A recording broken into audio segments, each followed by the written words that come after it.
Vérifier ou rechercher une fuite de gaz. Il existe plusieurs produits sur le marché, mais la solution la plus économique est de récupérer un vaporisateur, de mettre un peu d'eau dedans, d'ajouter du produit vaisselle.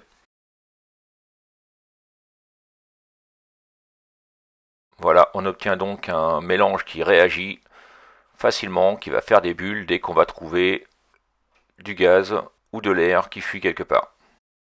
Dans cet exemple, on veut vérifier un raccord gaz. Je pulvérise directement sur le raccord le mélange et on voit la présence de bulles. C'est donc une fuite de gaz. On va donc resserrer le raccord. Dans ce cas, je vérifie les flexibles des bouteilles d'oxygène et là, dès la pose du mélange, on voit qu'il y a des fuites avec une présence de bulles très importante.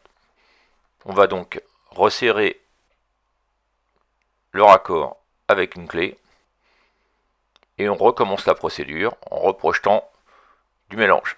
Ah, il y a encore des fuites. Il faut donc resserrer jusqu'à ne plus obtenir la présence de bulles. Ça veut dire qu'il n'y aura plus de fuite.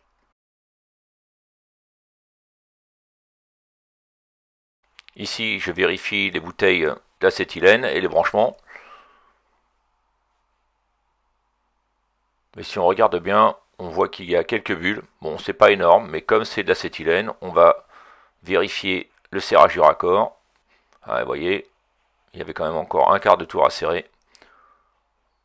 Ça va nous permettre d'être sûr que tout est bien étanche.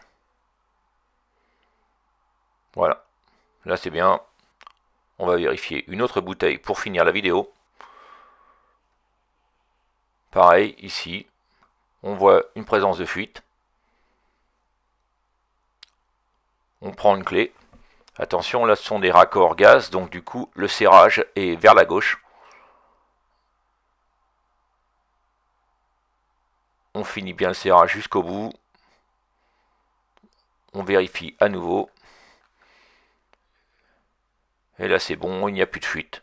Vous avez compris dans cette vidéo comment vérifier une présence de gaz. N'oubliez pas de liker. À bientôt.